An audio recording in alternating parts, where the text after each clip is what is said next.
పల్నాడు జిల్లా గరికపాడులో టీడీపీ నేత బరి తెగించాడు. దళిత మహిళపై టీడీపీ నేత ముక్కపాటి వెంకటేశ్వర్లు అత్యాచార యత్నానికి పాల్పడ్డాడు. అర్ధరాత్రి మహిళ ఇంటికెళ్లి లైంగిక దాడికి ప్రయత్నించాడు. దీంతో ఆమె కేకలు వేయడంతో అక్కడి నుంచి పరారయ్యాడు. దండం పెడుతున్నారు సార్, మాకు అన్యాయం జరుగుతుంది సార్, మమ్మల్ని మాకేదు సార్, మాకు న్యాయం చేయరు. మేము నమస్తే చేస్తున్నాం మేడం గారు, మమ్మల్ని ఆలోచించి మా ఆడవాళ్ళకి న్యాయం చేయండి మేడం గారు. ఇంతకంటే మాకు ఇంకేం లేదు సార్.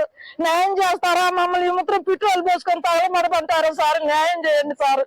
ఇంకోసారి మీకు మిత్రులకి దండం పెడుతున్నారు సార్, మాకు అన్యాయం జరుగుతుంది సార్. మమ్మల్ని తన కోరిక తీర్చాలంటూ కొంతకాలంగా టీడీపీ నేత ముక్కపాటి వెంకటేశ్వర్లు వేధిస్తున్నాడని బాధితురాలు వాపోయింది.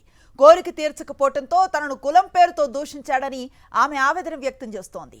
టీడీపీ నేత వెంకటేశ్వర్లపై ఎస్పీకి ఫిర్యాదు చేసినా పోలీసులు చర్యలు తీసుకోలేదు. వినుకొండ ఎమ్మెల్యే ఆంజనేయులు నిందితుడిని కాపాడుతున్నారని బాధితురాలు ఆరోపిస్తోంది. వినుకొండ ఎమ్మెల్యే సిఐ తనను బెదిరిస్తున్నారంటోంది బాధితురాలు. వెంకటేశ్వర్లపై వెంటనే చర్యలు తీసుకోవాలని ఆమె డిమాండ్ చేస్తోంది. మా ఊరు రైతు, అతని పేరు ముక్కపాటి వెంకటేశ్వర్లు అంటారు. అతను చాలా నన్ను టార్చర్ పెడుతున్నాడు. 3 నెలల నుంచి రమ్మని నా వెంటబడి ఏదిస్తున్నాడు. ఒకరోజు మా ఆయన లేని టైంలో చూసి అర్ధరాత్రి కాడ 1 గంటప్పుడు మా ఇంటికి వచ్చాడు. వచ్చి నా మీద పడి నాకు ఇబ్బంది పెట్టాడు బాగా.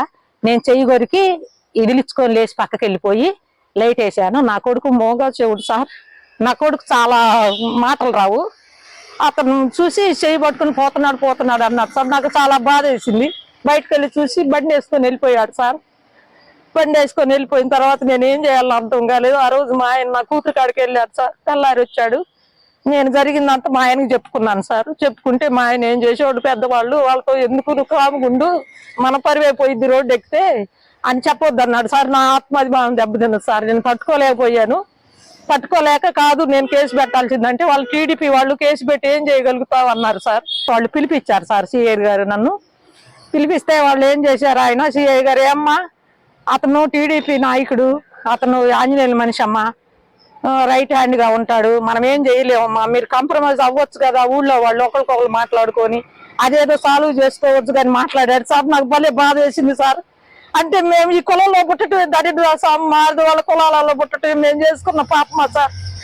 అనితమ్మ గారు ఒకసారి ఆలోచించండి, మీరు దళితులే, ఒకసారి హోంమంత్రిగా ఉన్నారు లేడీస్ కి, మీరు ఆలోచించి మా కేసుని స్పందించండి సార్. కాస్త ఆలోచించండి సార్. మమ్మల్ని మేము రోడ్డు ఎక్కితే ఆడవాళ్ళకి అన్యాయం జరిగిందని రోడ్డు ఎక్కితే మమ్మల్ని వేషలుగా చూస్తారా సార్? మేము ఆత్మాభిమానం గలవాళ్ళమే.